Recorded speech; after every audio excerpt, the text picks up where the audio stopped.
The confirmed Path of Exile 2 weapons are absolutely crazy. Multiple unique types of shooting a crossbow, first-person shooter style attachments for said crossbows, the Diablo 2 Amazon gameplay style updated for modern audiences, the ability to become the Witch King of Angmar in an action RPG, and a bunch of insane stuff we don't even know about yet. This video dives into the entirely new Path of Exile 2 dynamic regarding how skill gems are built and interwoven with various weapons by grinding gear games.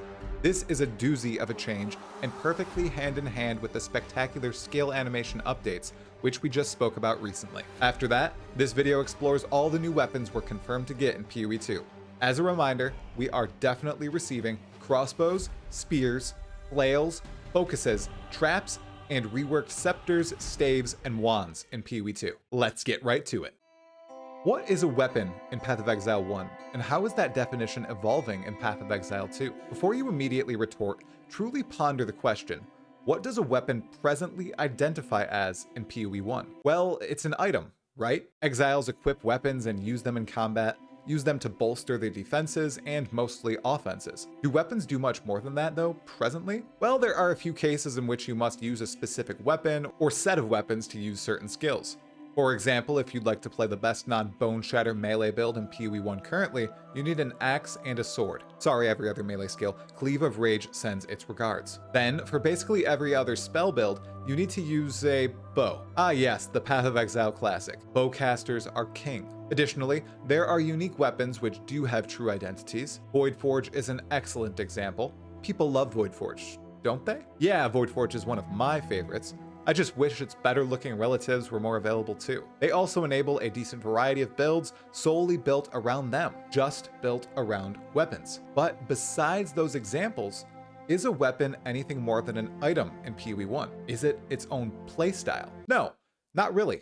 In many cases, a bow can accomplish as much as a staff. They each have their own set of passives, uniques, and other associated properties, but generally speaking, they are interchangeable. Surely, that's part of Path of Exile 1's charm.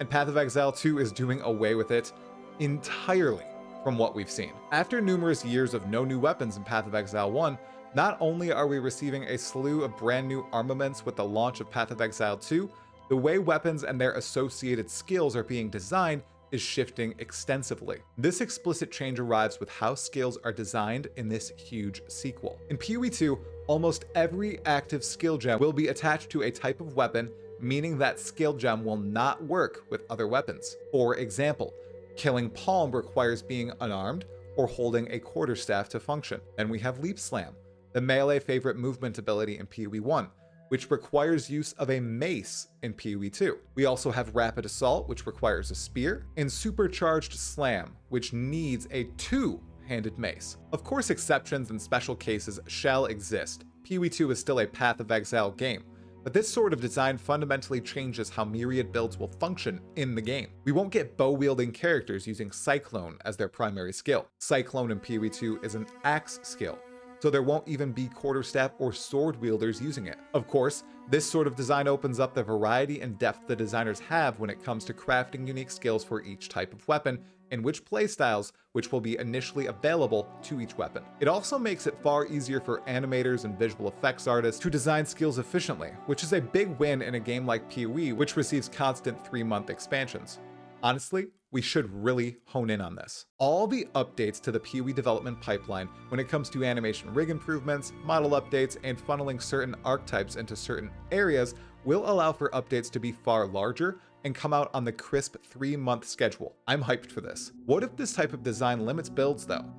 With skills automatically attached to certain weapons, that'll eliminate plenty of build diversity that we've mentioned in the eyes of some. But upon a bit of retrospection, you'll realize all the incredibly rare edge cases might disappear with this design, or they'll just no longer be implicit. PoE is a game of exceptions, not rules. Players tinker with mechanics, items, and ideas that have existed in the game for years or days and constantly conjure up new ideas based on exceptions. Straight from the mouths of the PoE 2 developers, they want this breaking of the game to continue happening. Current day marketing might make characters, classes, and builds seem cut and dry, but this is to reach a wider audience, to introduce them to the beautiful insanity that is Path of Exile, and hook them for, well, life. Plus, fret not about these weapons limiting us. We also get a passive skill tree per weapon set in PoE 2. We can even choose to activate certain auras and effects when we swap to a specific weapon set. Already, this extra level of customizability would swamp the player base in new ideas, even without the new set of weapons we're about to receive. Crossbows were the first truly confirmed new weapon in Path of Exile 2, showcased back in April 2021 for the first time. Back then, crossbows definitely weren't as versatile and in-depth as Grinding Gear Games has laid them out to be today. Additionally, crossbow-adjacent voices were also not as varied. Even though they were really trying to craft something different compared to regular bows, I didn't think they were hitting the mark in 2021. After the Mercenary Showcase in late 2023 though, that turned on its head. Crossbows in PoE 2 are crazy. To our knowledge, there are 3 types. One acts like a sniper rifle, the power shot crossbow. Damage from this type of crossbow arrives hard on single targets in a slow but powerful manner. Another mimics assault rifles, and a third takes after shotguns. While the shooter fantasy is fulfilled by this alone, GGG went a step further, giving us bolt gems. These allow us to further modify the attacks fired from these crossbows. Incendiary bolts treat each crossbow type entirely different compared to armor piercing or frost bolts, and more types likely exist. Yet that's not all. I said crossbows were crazy. We also get attachments in PoE 2. These are essentially mods or quivers we can attach to the crossbows themselves that grant us exiles yet another new set of skills. We know of 3.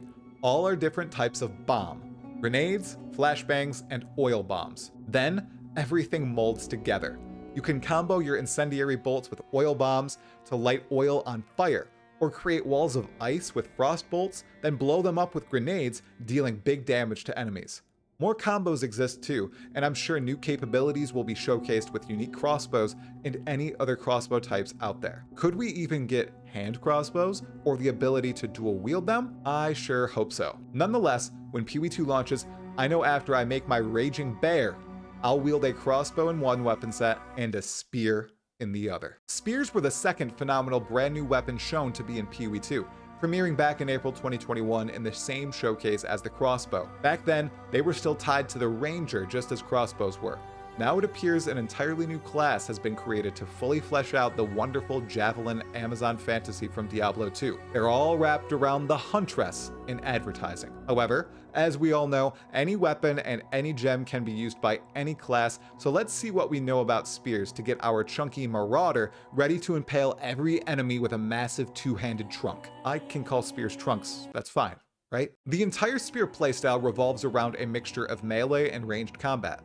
Skills encourage dashing in with one ability, then leaping out with another. Instead of using movement skills to solely accomplish this, actual damage skills contain built-in movement with spears, allowing spear users to dance around combat with ease. Already, we've seen quite a few physical and elemental-based skills, or spears, in PoE 2. Ice Spear, a big ol' AoE clear skill. Impale, a skill that causes you to jump away from your target and attempt to mobilize them. It's a melee skill. Then Rapid Assault, a quick array of jabs in melee, and Storm Spear, a seemingly ranged lightning strike. Lots of other utility-esque spear gems exist and have been played a few times in the background. What we're seeing over and over with crossbows and now spears is a playstyle evolving from the type of weapon the Exile uses. With crossbows, it's comboing different crossbow types together, in unison. With spears, it's weaving in and out of melee and ranged combat with ease. This playstyle is wild and not something we've seen truly successful in Path of Exile 1. Let's hope for the best in PoE 2. Of all the demo characters, we've heard the best things about the Huntress and her well-polished spear. Even the one unique spear we have knowledge on, Devasa's Wind, hinges on moving in and around monsters a lot. They're pushing it hard. Now, what might be the playstyle of our next confirmed crazy weapon? Flails. But before we discuss that fully, I would like to ask, if you are enjoying this video, please give it a like, subscribe to the channel, and hit the sub notification bell. More content like it is on the way. Thank you for your consideration, and if you do like the video, the support. Alrighty, let's get back to it. Flails were the third massive new weapon class confirmed to be in Path of Exile 2, officially shown off for the first time in July 2023 during ExileCon. What do we know about them? This single piece of footage, look at it, and this screenshot of an icicle flail. a type of flail base. What does this mean for us? Well, it's time for a few questions and pieces of speculation. Will there only be one type of flail? First, I'd posit we'll have one-handed and two-handed flails. One-handed flails for the true cleric or Templar archetype to be fulfilled, and two-handed flails so we can all be the Witch King of Angmar. Next, will flails be for spell or melee skills? I'd guess some flail skills will be very close range, like the one I've been repeating over and over with different filters on it in the background, but most will be giga scaling of the flail's range, like Rage of Cleave in present-day PoE 1. Third, with all the discussion around the weight and feel of each weapon class needing to be unique, I think GGG is going to load all the way into the physics of flails and making them a big part of the weapon. The way the chain will leap into the air, perhaps wrap around enemies, and even bash them to the side with the pushiness system, there's some potential here. Finally, I'd also guess at least one of the Templar ascendancies will beckon this type of play forward, attaching itself to a melee-based combat, but not directly applying it to flails. Perhaps it's time for PoE to introduce a new damage type to prepare for this. Radiant or Holy damage? This could bring in a brand new suite of skills to the game too, with a group of them attached to flails. Now, it's time to move to the next topic and focus, but not become too trapped. Focuses are one of the new weapon types confirmed for PoE 2, but we know very little about them, even whether or not they're actually classified as weapons. On top of focuses, or foci if you're fancy, traps are one of the big design shifts between PoE 1 and PoE 2. In PoE 1, they were skill gems you bought, leveled up, and used. In PoE 2, they're actual items and perhaps weapons you equip. Their official classification is still unknown. These two weapon types might not actually be weapons at the end of the day, but something similar to weapons. Wearable in the weapon slot, but not classified as such. Foci are likely going to be the spellcaster defensive and offensive replacement for shields. It's weird that almost all casters in PoE 1 wear shields, right? Well, instead they'll be holding some glowing balls of light. Then, traps have always been in a weird space, acting as gems, scaling quite similarly to spells. Now that they're actually items, this opens up a brand new space for GGG to expand them into and build makers to break the game with. Finally, there's a bunch of reworked weapons arriving in PoE 2, namely staves, wands, and scepters, although others are seeing big shifts too. That trio are not weapons anymore, and thusly don't have damage stats on them. They're conduits for certain types of skill gems instead, and in the case of scepters, they're heavily focused around minions, a part of PoE 2 we should be learning about very soon, according to Jonathan Rogers. It's an exciting time in the lead up to the massive closed beta starting on June 7th, 2024.